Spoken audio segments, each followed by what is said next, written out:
podcast pilot, so that means this is the first episode? This is the first episode. Oh, right. Wow. Our first guest ever. Wow. Are we going right now? Can we kind of get into it? All right, awesome. Well, as you heard, this is our pilot. Well, I guess you hadn't heard. That's our little Fanshawe specific, like kind of like Rogan style. This is Jamie. We have our own Jamie here. But yeah, for our first guest, it's Colin Van Loon. He's a filmmaker from, well, he lives in BC in Vancouver, but he hails from Blackfoot territory in southern Alberta. Yep. And to really keep up with stereotypes, he's my cousin. Hey, cousin. But no, so how's it going? It's going well. Yeah. As we were saying, it's great speaking at the event. I always find that it's really energizing to talk to youth because they're not beat down and jaded like all. They haven't had the harsh old life. folks. Yeah. They're just like, wow, that's really amazing. You can do anything. And you can. And you can, and that's the thing. And so I think that thing is like, it's always like helps to kind of fill your cup. Like it's invigorating. Yeah. You know? I always find too when I'm working with youth, I'm really exhausted afterwards too, because it's like someone was telling me, I don't know, it was someone gave me this kind of teaching, is that idea of that if you come in a good way and they can tell, like they're just absorbing your energy from you, and they're absorbing everything you're saying. And so, and when you do these kind of presentations and stuff, like I always feel like drained afterwards, or I'm like, I just want to go home and sleep, which I kind of want to do right now. I've been up since so we had like a high school day here at the college, and I was up at like 3:30, and I was like, I can't fall asleep. I can't fall back asleep, and I just turned to my girlfriend. I'm like, I'm just gonna shower. I'm gonna head out. And she like messages me and like she's like, where are you? You just left. I was like, I'm at Starbucks right now. Like I'm waiting to get into Starbucks. I beat the staff there. Jeez, whoa, yeah, because they open up at 5 a.m. This one opened up at 6, so they're like the people like got there and they're like, were you waiting to come in here? I was like, yeah.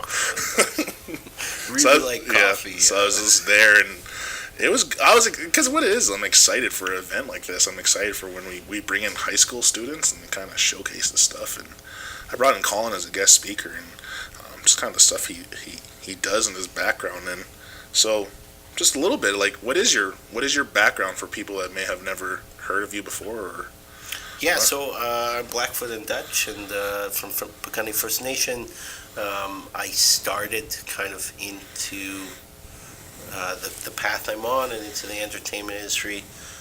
When I was 16, I worked on Dreamkeeper, which was a big, it's like at the time it was like a huge mini-series that came to Alberta, and I think it was like $20 million American, and the exchange rate was really good. Yeah. So it was like $40 million Canadian at the time, are pretty close. Mm-hmm. And so, I was really lucky. I got a great opportunity, and it was kind of a great intro to the business. Mm. And I became, I got bit, by the show business bug. Yeah. And because I got to learn to skydive or scuba dive, and I got to hang out with all of these cool people from all over the world. Like Steve Barron was the director on that. He did Merlin. There was a miniseries about Merlin, which was an amazing miniseries. Is that the one of the? Or never mind. I'm thinking of Willow. Oh no, it's a couple of years before that. But Steve Barron's an amazing filmmaker, and so was that a miniseries or was that a film? It was a miniseries. So it was like ABC Hallmark miniseries. I think there's 2 or 3 parts. Yeah, and we were like, so for me it was like. And what was your role on it?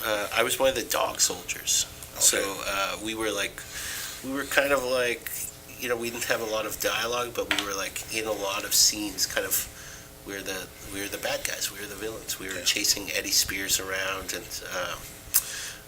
we end up chasing him and his grandfather, and they like lose us and we go off a cliff. Mm-hmm. And then they're the good guys, so they rescue us in the end. And it was an amazing experience. Yeah, I got to sort of work on a movie set for 2 months. I made like more money than I'd ever made in my entire life. Yeah. I So were you bit by the acting bug, or bit by the money bug? No, I was bit by the acting bug. Yeah. You know, and also the community, because there's like when you work on a film, you're with these people for like 12 to 16 to 18 hours a day, every day for between 2 to 6 months, and so you really develop relationships, and that's how that whole business runs, is off relationships, and so that's kind of that was my introduction, and then I really thought that I wanted to be an actor, so I went to I went to acting school. I went to Vancouver Film School, and I did Hank Williams First Nation, the movie, and then later we did the series, and then after that I did another series. We did 2 seasons of Anish and the Legacy of the Sun Rock, which was a really interesting series as well, because it was an animated series, but it was filmed live action. So we spent a couple months in Whitehorse, and we were telling all these Tlingit legends, and we were on a green screen the whole time. And so that's like a real, it was really like lifting weights as an actor, developing those strengths, because you're just surrounded by green. Yeah. So you have to like really visualize, use powers of your imagination to sort of really get into the role. And then so like, I kept auditioning, and I was moved out to Vancouver, and I was auditioning and working construction to support myself, and then when you work construction, did you actually do construction, or did they have you like just hold the sign? No, I was doing construction. I was like a laborer. I was a general laborer for a big company called Pinnacle, and I did a bunch of things. I did floor leveling. It's like hard work. You're like a real man. Yeah. I even worked before that. I worked in the oil patch a little bit. Yeah. A lot of my family worked there, so they said, go work with your uncles, and So I mean, I knew what I didn't want to do. I knew I didn't want to do construction. But I was auditioning a lot, and then I think my last role was the pilot episode of Arctic Air, and around that time I was auditioning a lot, but the roles just kept feeling really similar. Like it was like Native Guy 1, Native Guy 2, and like it's just, and a lot of like period pieces. And I was hanging out with like filmmakers, like really cool people, Marie Clements and Kevin Loring, who's a playwright, and just lots of different artists in Vancouver, and lots of like really progressive, forward-thinking artists. And so I was like talking a lot of smack about the acting roles. Like, why can't they, have like more progressive stuff? Why can't they have like, tell legends in a modern way? Why can't we, why does every chief that's on screen have to be corrupt? Why does every woman have to, be in a compromising situation to be a character in a show? And somebody said to me, like, why don't you put your money where your mouth is? Eventually I said, I'm going to do that. So I went to film school. It seemed like the thing to do, right? I should go to film school. So I went to film school, and that was really great. Film school was amazing. But, most of like the technical skills that I got a good introduction at film school. But the technical skills I got a lot of, just by going out and making stuff and learning on the fly. But what school gave me was relationships with people, like my cohort and the people like in the year behind me and the year ahead of me. I still talk to lots of those people. One of those people is actually from Pikunni, is Robin Wieselbear. I work with her like a lot, and she actually, you're talking about Monkey Beach, Carla Robinson. She was like I think she was either the script supervisor or the production manager. She works in a couple different crew roles all the time, and so she's just working on that show, and like we're working together during the Talking Stick Festival, and she'll probably work on a short film that I'm pitching right now. So I always talk to those people. So it gave me that relationships with people, and then also it gave me a lot of theory because there's so much film theory. It's like hard to sift through and hard to know what's good and what's bad. And even though I'm kind of working in 360 and VR right now in modern kind of film technologies, I always harken back to like the understandings that I got at SFU. And when we started cutting on Steinbeck's.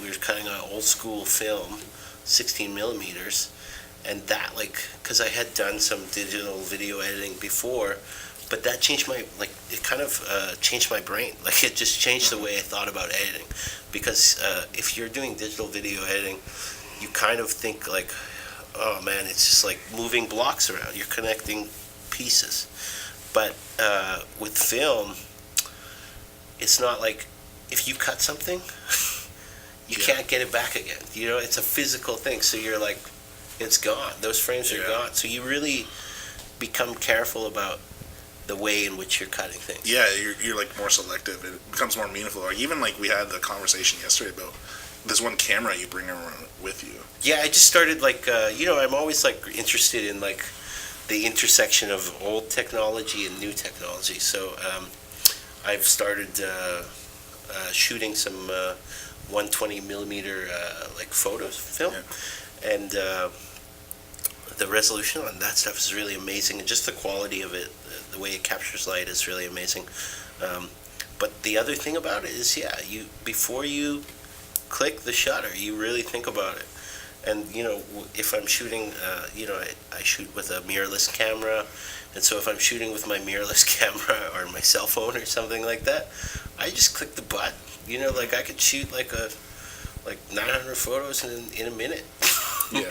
You burst rate and just let me shoot. But I make sure that everything is set. If I'm shooting film, I make sure that everything's set before I click that shutter, because it's expensive. It costs $30 a roll to process now, and B, you just if you mess it up, you can't get it back. Like it's not as forgiving as digital. Yeah, I think that's a pretty. It makes you think, right? And I think that maybe that's like part of like we often use new technology. Like we always say new is better, but I just remember that one comment you said is like, man, we really didn't know how good we had it, like with certain particularly the cameras, right? Yeah. And it's just like, I mean, there's a lot of filmmakers like Chris Nolan is a big proponent for working in film. He still wants to work on 35 millimeter, and I can understand it. I should shooting 120. Really, it just made me look at it in a different way, because when you turn up the volume on a digital sensor, everything comes up. Yeah. But the film, it captures light selectively, because it's actually a physical thing. It's not like a computer interpreting it for you. Even not even film, but even looking at music, I just think we were talking yesterday about that. I keep alluding to yesterday's conversation, but this is the first time we have actually physically ever met, and so we've had a lot to talk about. But even that idea of just old movies, they just kind of hold their value a lot more, right? Because they're so important. Again, that idea of those guys, when they're making, they had to really make sure, and if they're going to cut something, it's this is going to be it. And it can even translate to music, right? Yeah. We were just kind of talking about the Bohemian Rhapsody, and there's a line there you like, but even what I liked is that idea of when they're recording, they're how much we're going to run out of tape. Oh yeah, because he did it so many times. Because he wanted to perfect it, right? But even then, it's now it's they can just, it's all digital. They just keep doing, and it almost takes that importance away of no, we need to do it correctly, and we have a time limit or amount that we can actually do it too. Yeah, constraints. Because time is money way back then for those things. There's a lot of good artists who talk about constraints and how much constraints have helped them. A lot of people like to reference Lars von Trier, and these guys created a thing called Dogma 95. And the Dogma 95 was just a bunch of rules that they made up. And actually, they technically only followed them on one film. But they made up this set of rules, as a way to give themselves constraint. Because sometimes if you have too much freedom and you can do anything, it becomes really daunting. Like, it's like, what do I pick to do? What can I do? But if you have constraints, it narrows your focus in a way that you can progress more. You know? That's a good just even rule for life sometimes too, right? My manager, he's always like, I always have these ideas, and sometimes, like, with the stuff that we're doing, we want to do so much, but you can almost get that paralysis by thought. Where you're like, I got too much. I don't know what to do. So he does a really good job of kind of like, all right, well, let's focus on like one thing at a time, right? Yeah, and I've been guilty of that before too. Just like. And often it may hinder you because you may not. You just like, all right, I'm not going to do anything, and there's just too much. I don't know where to start. Yeah, no, it's like really like, especially with making films and stuff. It's like, you can have so many ideas, and then like. It all makes sense to you because you've been tracking your own, your thought process is organic and it's in your head. But then, somebody else either sees it or reads it or something, and they're like, what? I don't understand any of this. And you're like, but it all made sense to me. Yeah. Right? Yeah, you were telling me that yesterday, and I was like, oh man, like I wanted to do this, and you're like, it's a lot harder than you think, and I'm like, oh right. It's so hard. Yeah. I like I think Moneyball. There's a joke in there, and I think there's Brad Pitt and this other guy, and they're trying to convince this guy to play a different position. Like, yeah, they want him to play first base. Yeah. Yeah. And he was like shortstop before or something, right? No, I don't even think he was a shortstop. He was like a catcher or something. Like, yeah. But Brad Pitt's like, yeah, it's easy. You'll figure it out. Yeah. And the other guy's like, it's incredibly hard. Yeah. And that's how I kind of feel about filmmaking because sometimes people are like, yeah, like you just do this. I got a phone. Yeah, sure. Yeah. And I'm always like, yeah, go ahead, Or like people come up to me sometimes and they'll like pitch me like a script. And I'm like, that is cool. That's a great idea. Yeah. But you should go and write it. And people are so critical, like hyper-critical. Like, you got like film critics that just like poo-poo on people's stuff, and it's like, and like it may be a terrible movie, but like to them, like they were trying really hard. Yeah. It's like I don't think they ever like anyone said out like, well, we're gonna make this terrible movie. Yeah, there's a lot of guys in Hollywood now talking about like the Rotten Tomatoes influence. Because people used to just like go to a movie before and watch it, but now people are like, "What's the rating?" They're like, "What's the tomato rating?" Yeah. And then you're kind of biased when if you do go and choose to see it, which you might not, because you're like, "Well, I got a low score, so I'm not going to go see it." It's not fresh. It's not a certified fresh. Yeah. But like, what I mean, it's also subjective. When I was in film school, I had a teacher who's really amazing, Colin Brown, and he's a filmmaker as well. So like, somebody asked him like, how do you grade a film? And he was kind of joking, but this was his joke. It's like, yeah, I just I go to the stairwell, and I assign each step letter grade, and then I throw them up in the air. Wherever they land, that's the grade, because it's subjective. Like what's good to me, what's good to you, it's going to be completely different. Yeah. We can create metrics and talk about this is how we talk about critical thought of in terms of art, but really it's like we're going to know what works for us when we see it, and what I like and what you like could be completely different. Yeah, I remember the story. One of our students, she was in the fine art program, and so part of the program is they have to do an exhibit, and so two students are paired up and they do their exhibit. And she did her work. She did a lot of crazy stuff. Like she used like beadwork in her art, and it looked like to me like, yeah, that's art.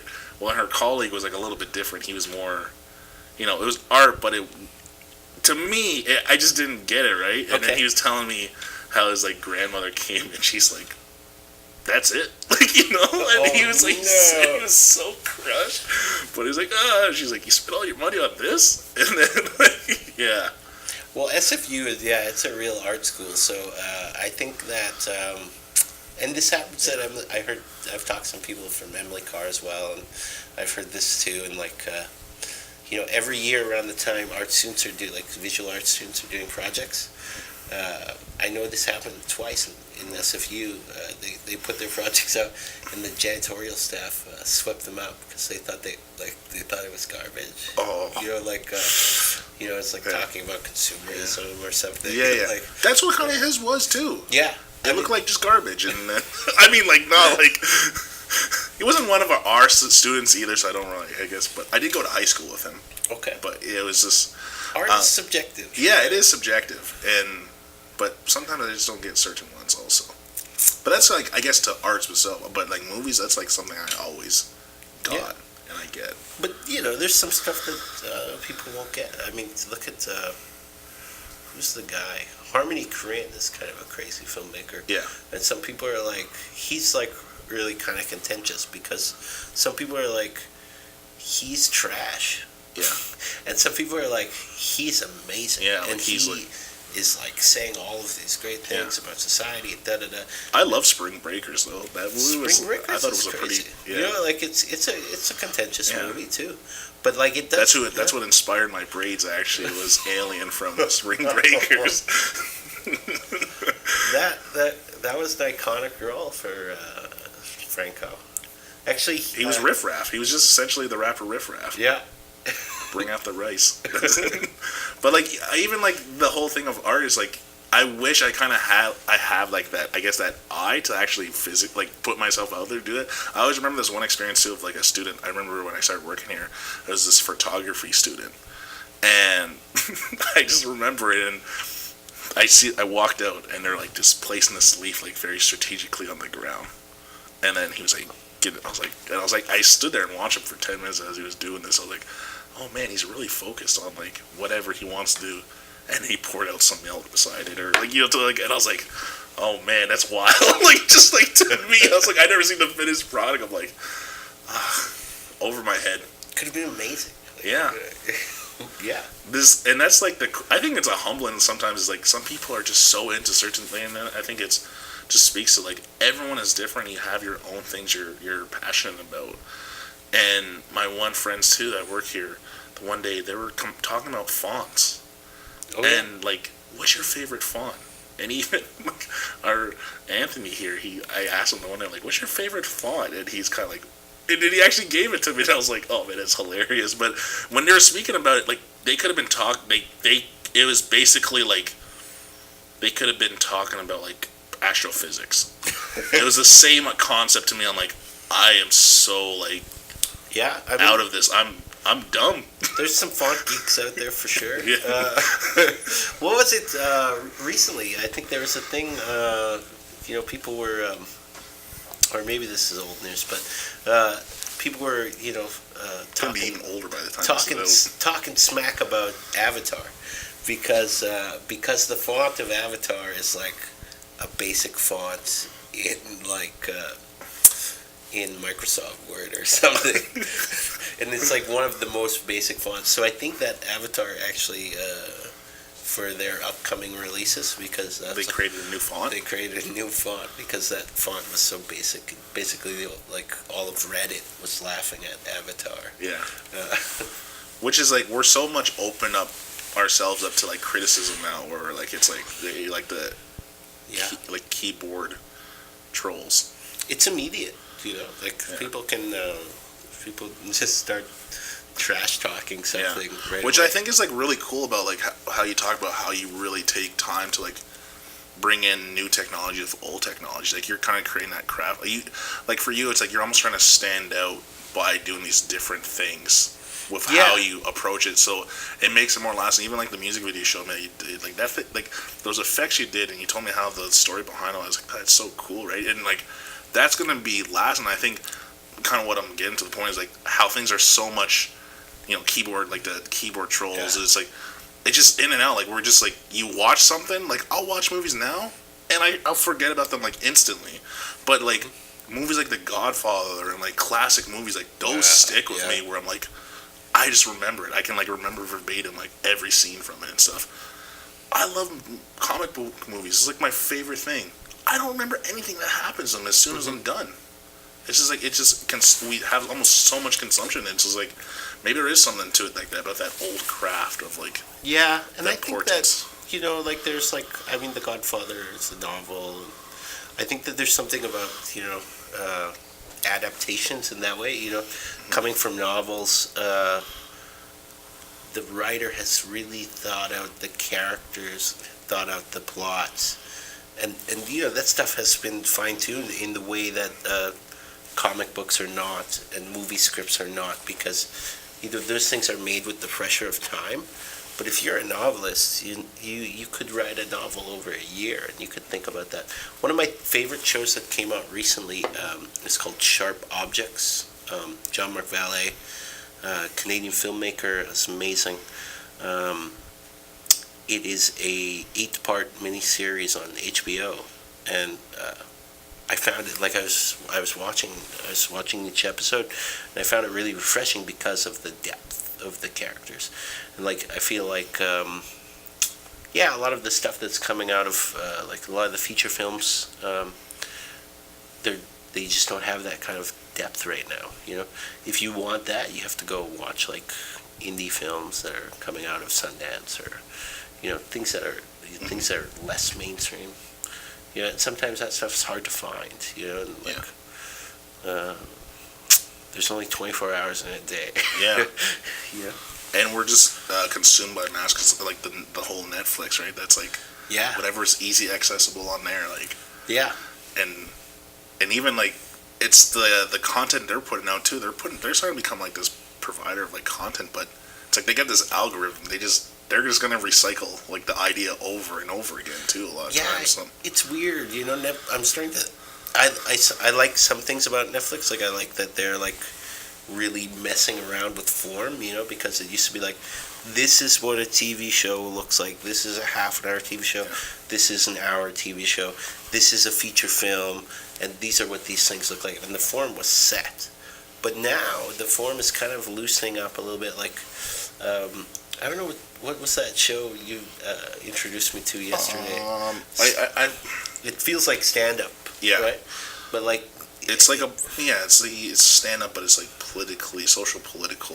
Yeah, it ideas. felt like a cross between stand-up and the Colbert Show or something. Yeah. And the thing I enjoyed about it was because it kind of, like a stand-up special on HBO typically looks like a certain thing. You see a comedian on a stage, and they do their bit, and it's anywhere between 3 hours and 90 minutes.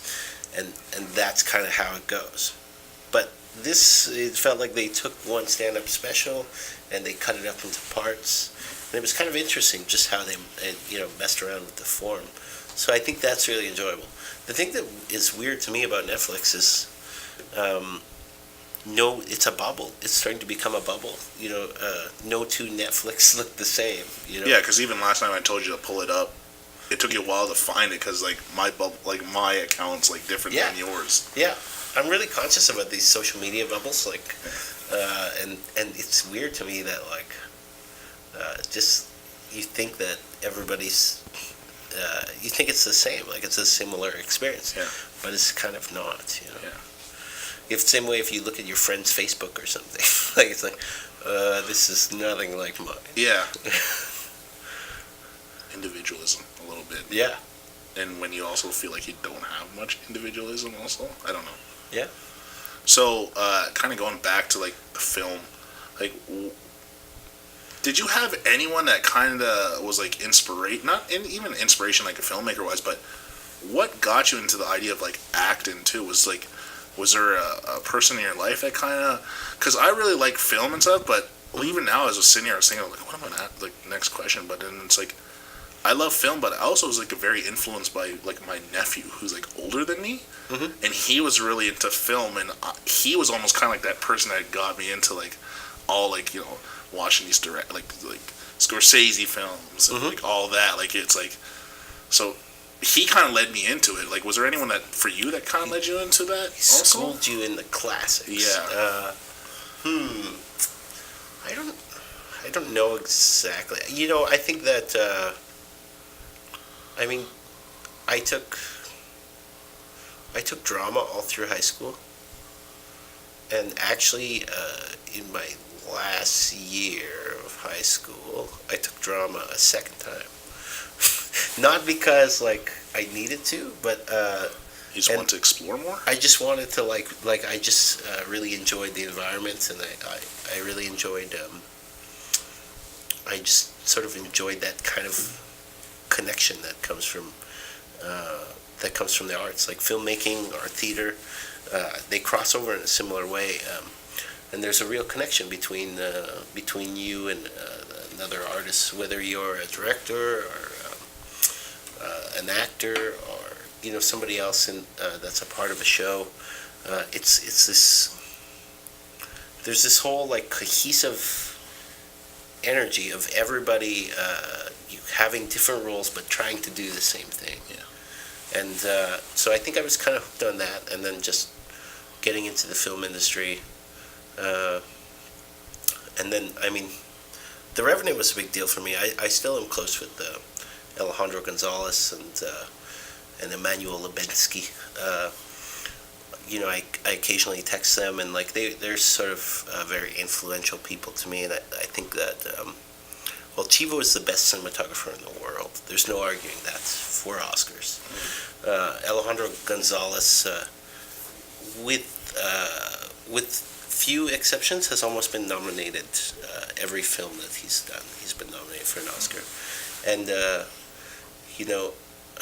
I felt very lucky to be like really close to that process and watch that kind of happen, because when I worked on The Revenant, I was sort of helping manage data during the scouting process, and then I got a job as the assistant to Alejandro during the filming. So I was sort of able to see the whole thing. I was able to see like a really close view of how it all works. Now, how did you get that connection to even like start even on that first job, like even before like the actual like the scouting job? Like, what was it? That was so I went through film school, and I was PAing kind of during school. So I was like on the weekends or like whenever I could, I would try and go do a PA shift. Yeah. Because Vancouver has a lot of that, and like there was a certain time it was so busy in Vancouver that you could get a PA job as long as you had a pulse, But so I was doing that, and I like coming from acting into film school. I felt like there was a lot of people in my cohort who understood the technology a lot better than me, so I focused on that, like really rigorously for the first couple of years of just trying to understand how cameras work, understand how editing software works, and just have a really broad understanding of how all this tech works, so that I felt like I needed to know that so that I could create, because if you don't know what's available to you, how are you able to paint? Like if you don't know which colors are there, how are you able to paint? Right? Yeah. And so that was kind of my idea, and then just when I was kind of finishing school, that's when they were starting up the scouting, and somehow one of the people in my cohort got a message from a production manager in Vancouver, and they said like, yeah, we need somebody like who knows how to operate a camera and who knows how to data manage, and that person said on Facebook like, hey, is anybody? And I was like, oh yeah, I could do that. And what's data management on a thing like that?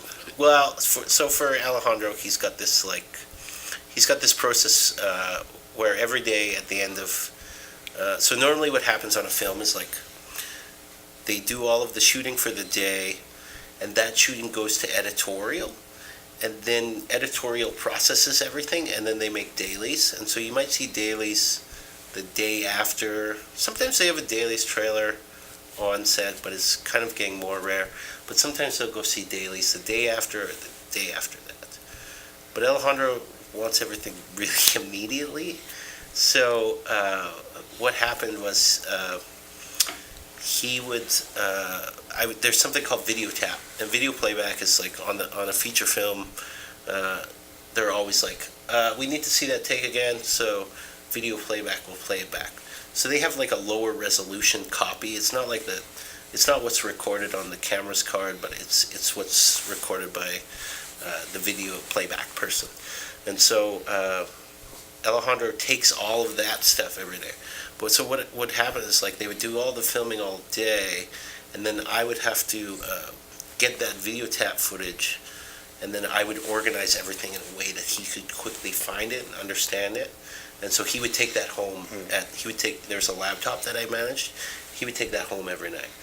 And also on set, sometimes they felt like playback was slow or whatever, and so they would say, like, we need to see this thing, or we need to see that scout photo that we took 6 months ago, and do you remember the place, and pull it up now.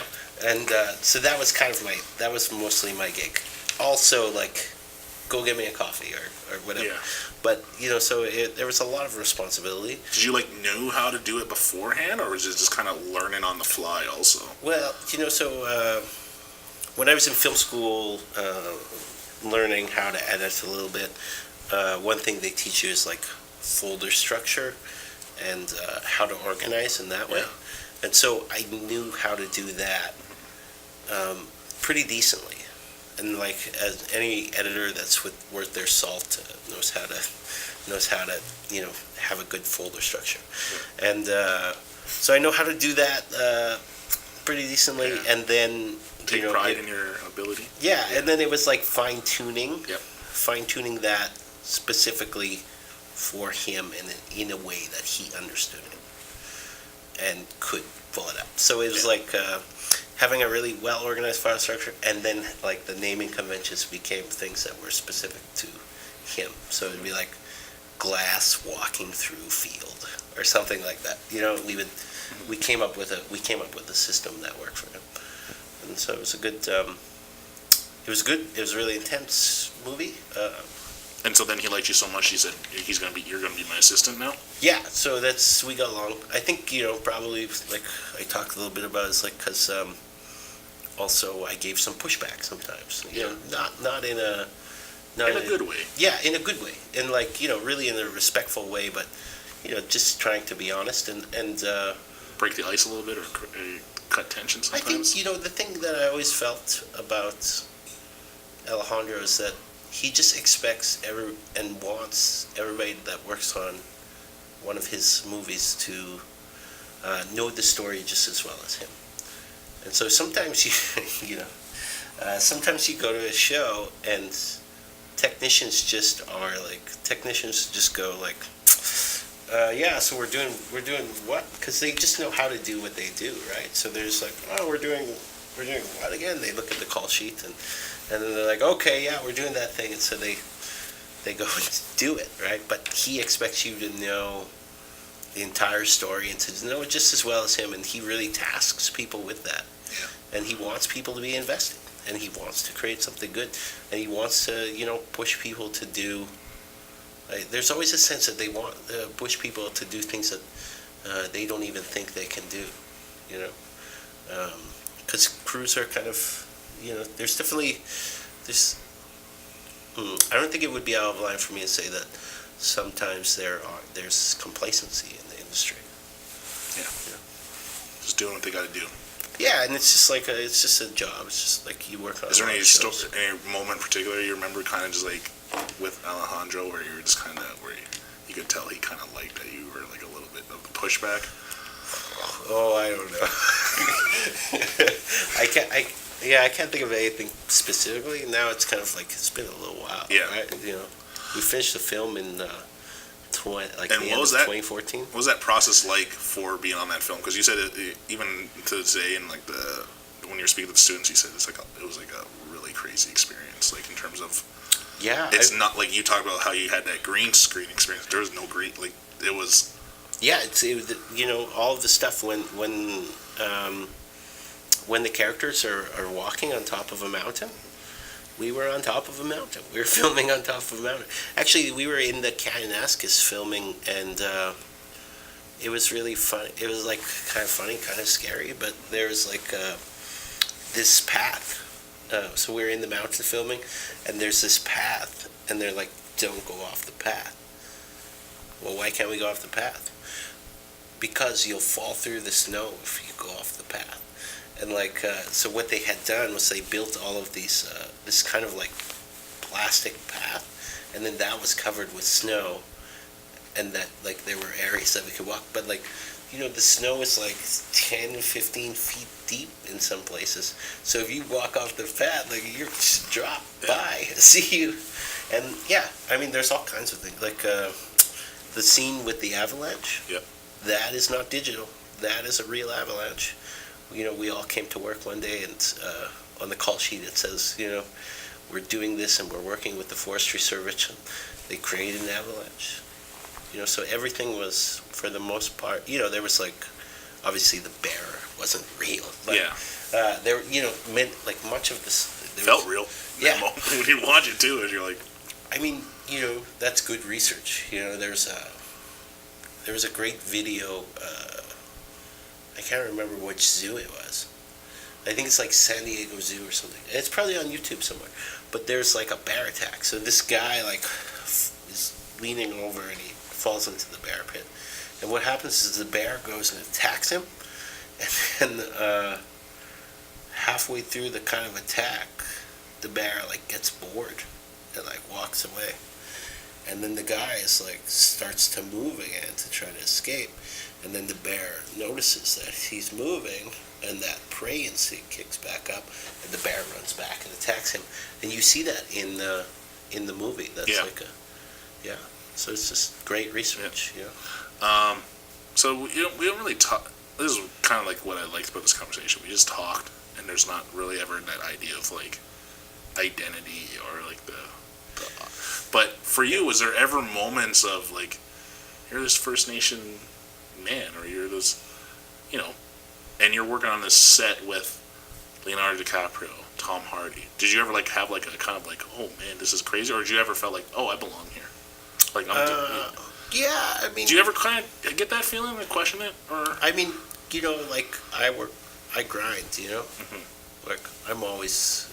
My girlfriend gets mad at me sometimes because I'm always working. Yeah. You know, for the most part, I try to be. Because there's always something to do if I'm not editing or shooting or something. There's always another thing for me to be doing. And so you almost don't have time to get caught up in that whole, like... I mean, I think there was probably certain points in my life where I did. Maybe more so as an actor. But in terms of, when I was there, you know, I knew my job. And I knew that I worked just as hard as anybody. So I don't think I really questioned my place. But, you know, there was lots of Indigenous people on set that, especially because we filmed in Alberta, that I knew, you know, so that was pretty cool. Yeah. You know, it's cool to, like, see people that, I even bumped into Nathaniel Arcand. And, like, Nathaniel Arcand is, like, you know, he plays like the lead in many shows, and like he was playing like a smaller role. I think he was maybe even doing stunts or something, and it was just cool to like bump into people, you know. And so it was kind of cool in that way, you know. Or like saying "naha" and stuff like that. Okay. No, it was just kind of having you here is cool, right? Because for me, my not even identity, but like it's like. I've just kind of grown up in Ontario. I just know, like, I go out west. We used to go out west, like, every summer, but, you know, I get to bring in people all the time and meet around here and kind of explore that Haudenosaunee side of me, but I don't ever get to experience, like, the Blackfoot side or even have the opportunity to bring anyone out here, and so I was able to bring others. It was, like, a pretty cool experience to kind of explore that other side of, like, bringing fam from out there to this part, right? Because that's part of who I am too, and that's part of my identity. Is like everyone's like, you need to learn your language. It's like I got 2 languages I need to learn. Like it's a lot. Yeah, and they're very difficult languages to learn too. I wrote a grant the other day, and I was like talking about language, and you know, that's what I said. You know, I'm trying to learn 1 word a day. Yeah, and it's a good start.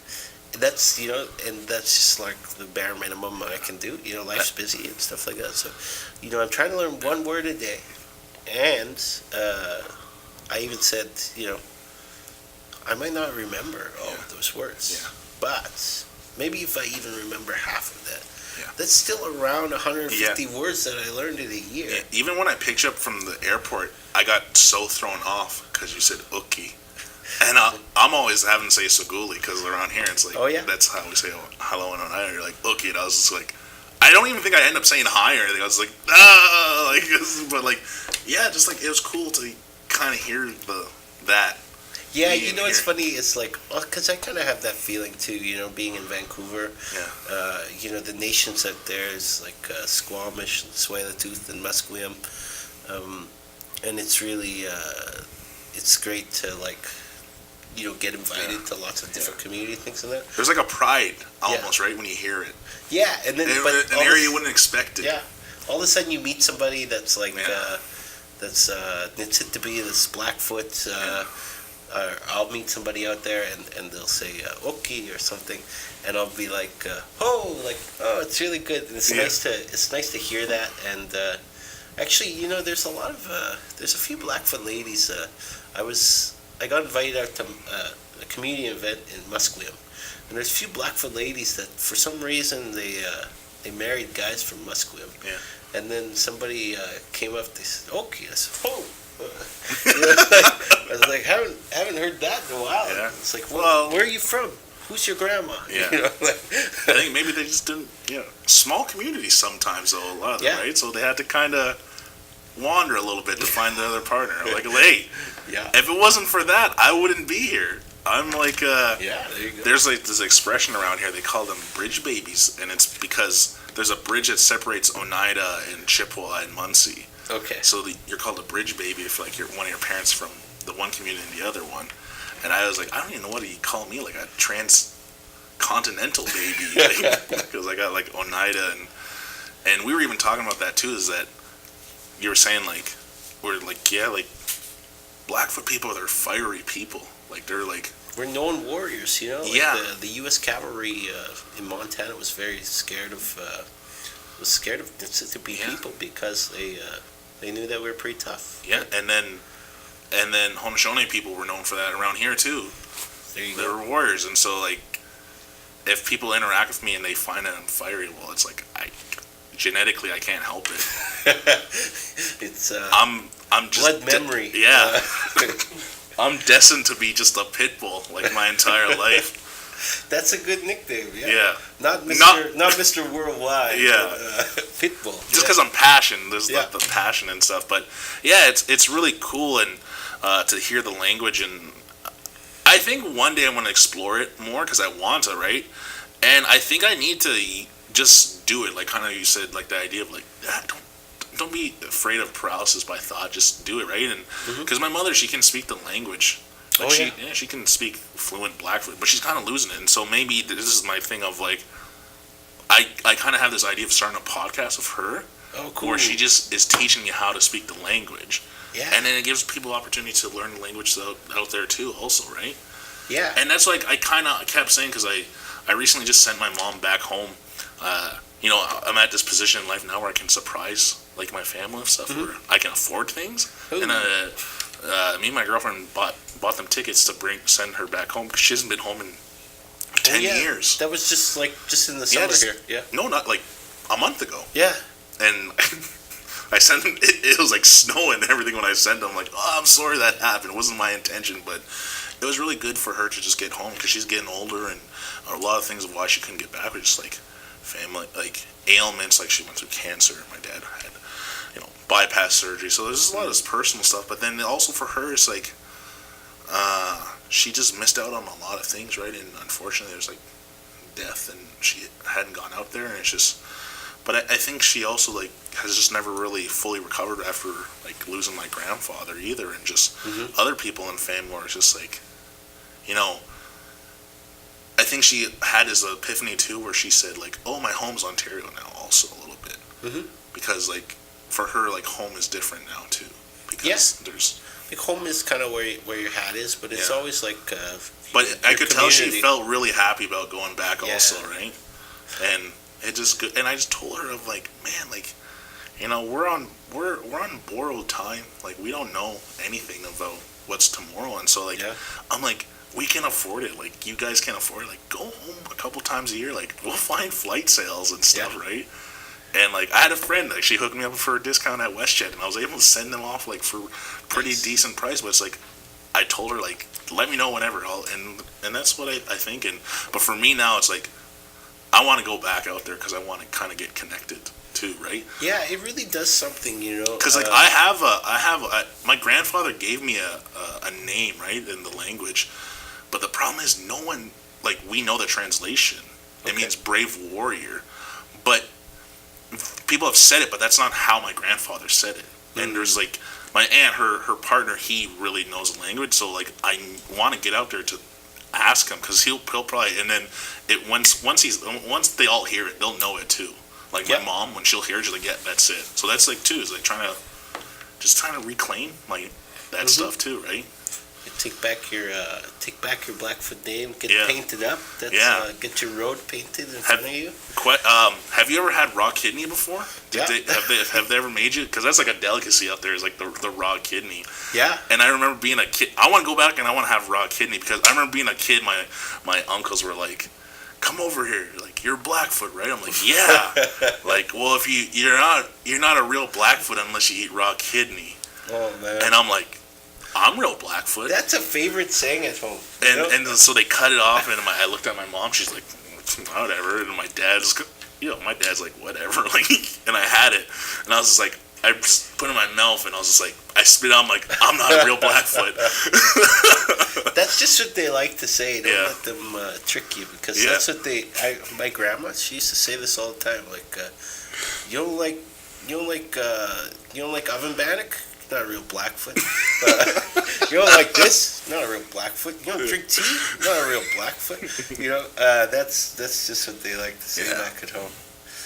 What was the other thing? Oh yeah, you know, it is a real thing. Like, I haven't been home in about a year because I've just been out grinding, working as hard as I can, and you know, so I went back to Alberta to do some filming.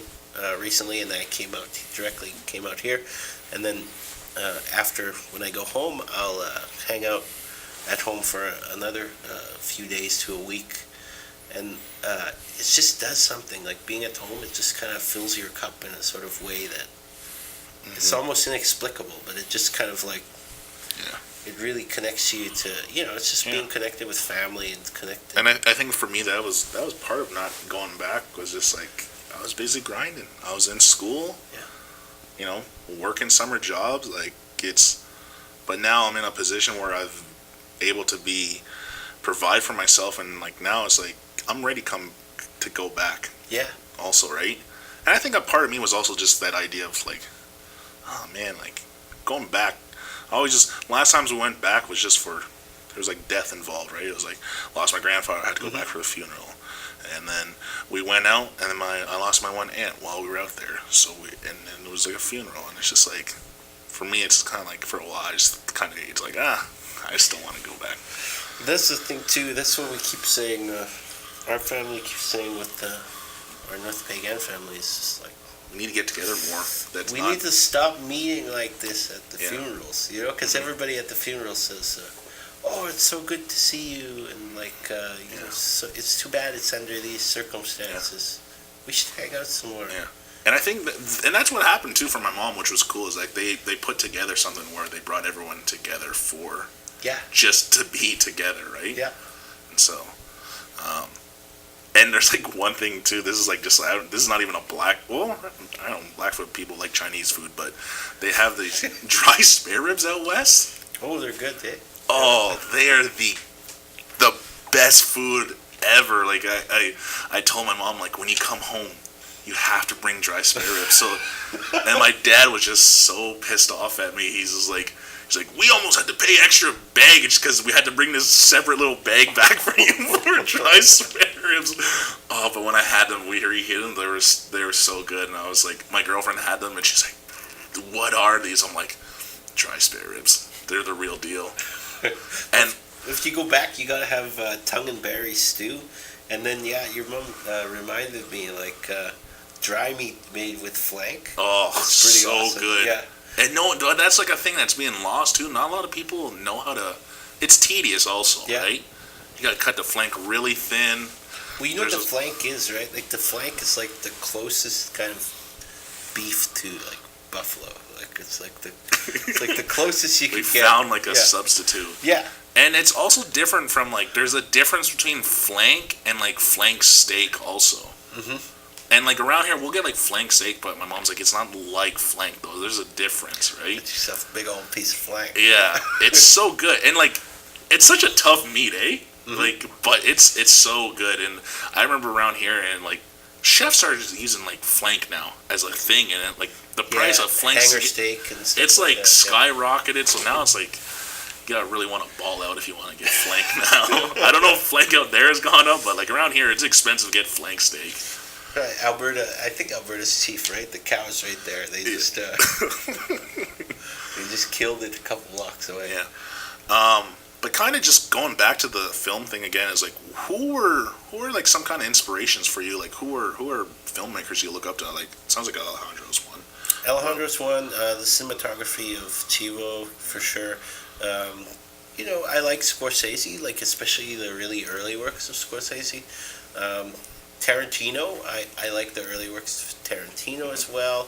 I really like Lars von Trier. Michael Mann was really inspiration. Like the only time, the first native director I ever saw was Smoke Signals, and I used to really, I still enjoy Smoke Signals. That's like still a great film. Now I think there's a lot of people I look up to now who are like kind of contemporaries, but like Lisa Jackson, I really enjoy the works of Lisa Jackson. I think there's a filmmaker from out here, Sonia Bellajou. She made a film called Le Dep. Really amazing film. Really amazing filmmaker. Jeff Barnaby, I really like his work. Rhyme for Young Ghouls.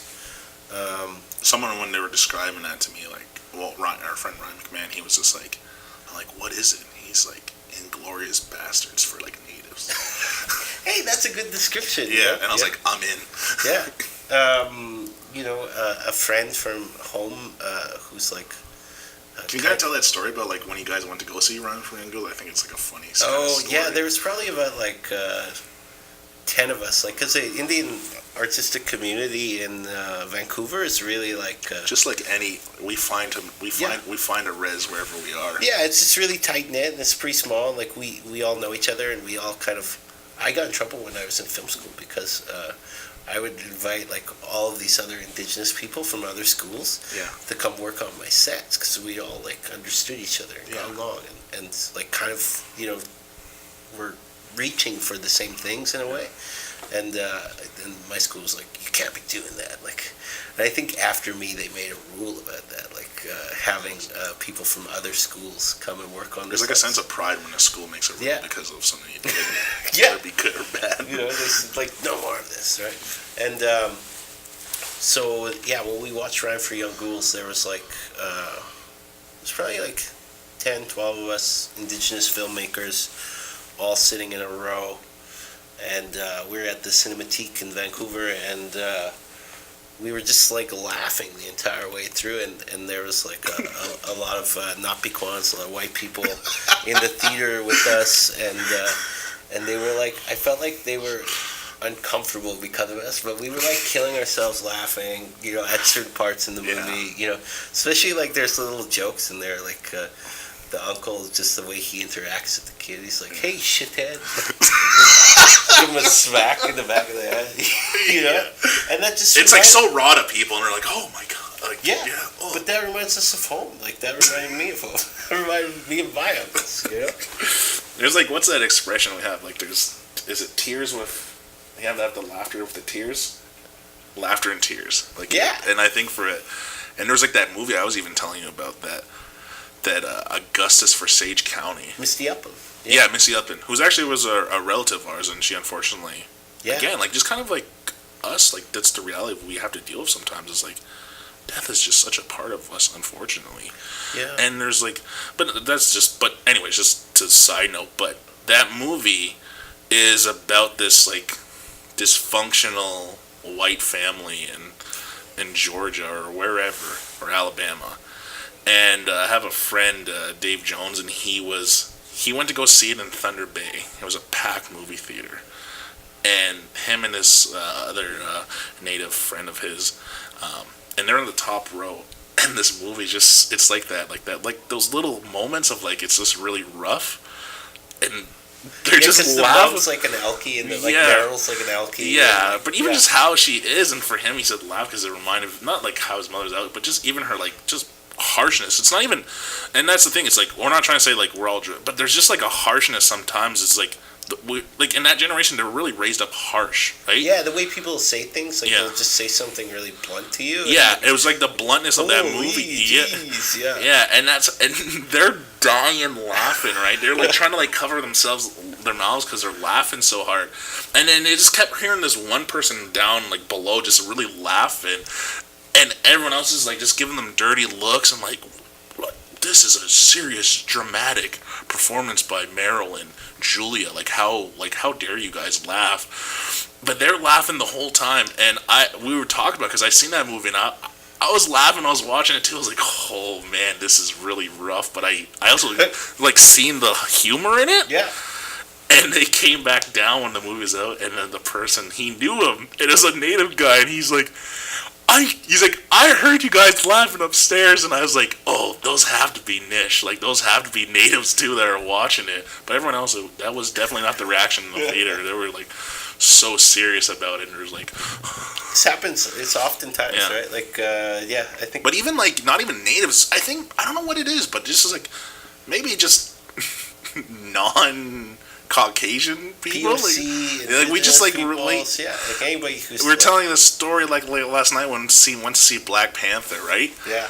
And me and my girlfriend did it the wrong way. We went to watch it with the wrong crowd. Like, we went to watch it in London, Ontario, and the crowd was just not getting the jokes that were being dropped in there, right?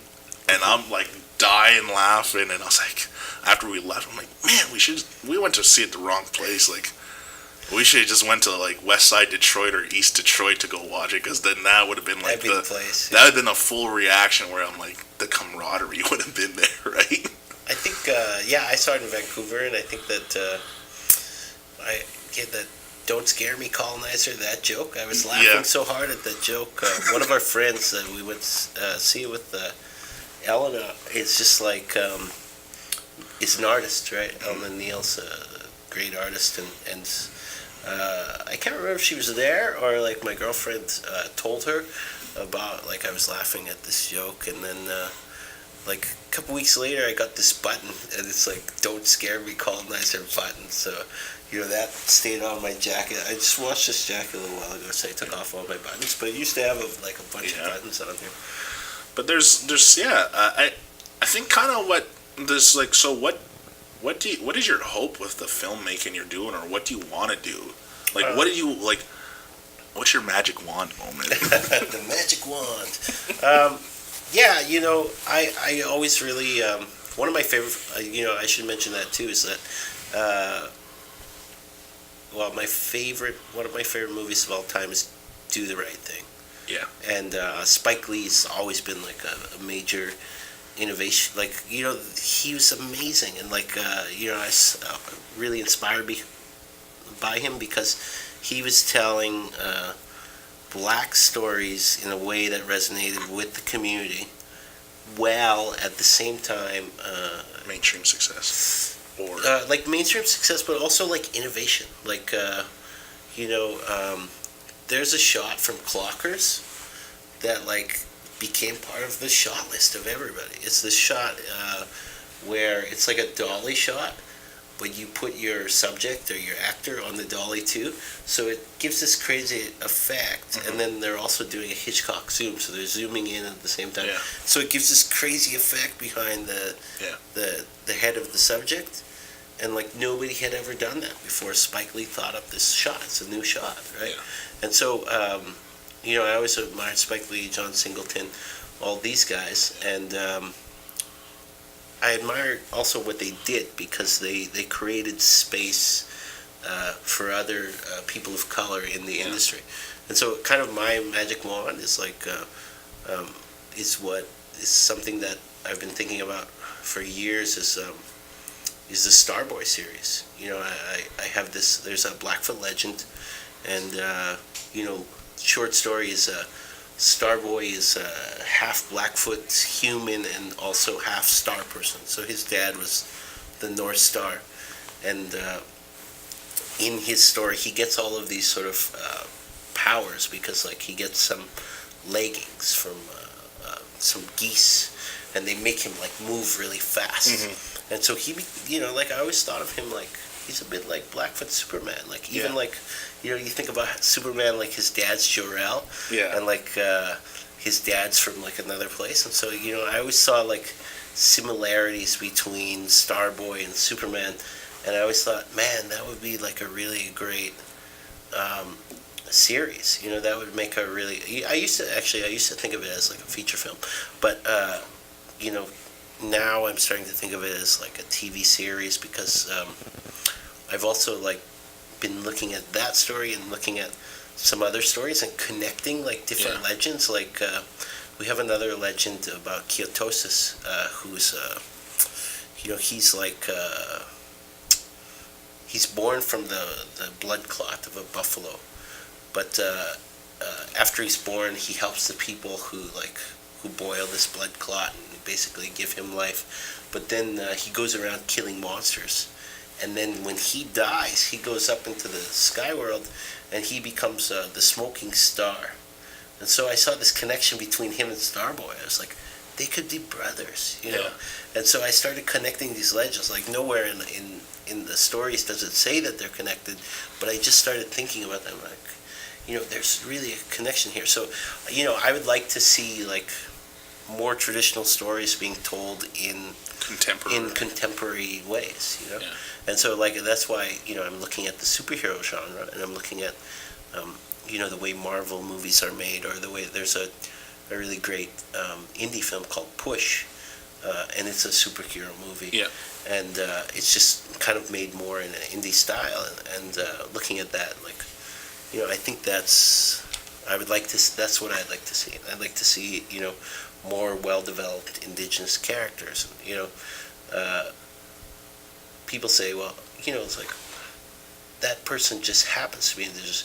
Well, why can't that person like let their culture shine, but still like it's not the native show, or I think that we can do that. Kind of like how and futurism. I think that's really important. Yeah, too. It's like it's that idea of like why, like we talked about it too again last night. Like the idea of like Black Panther, like, and you kind of the timeline. Like Black Panther wouldn't have happened if there was no Spike Lee. Yeah, no Spike Lee, no John Singleton, no Boys in the Hood. Like all of these guys, there's like Ryan Coogler is standing on their shoulders, and they helped. Because you need black directors, you need black writers.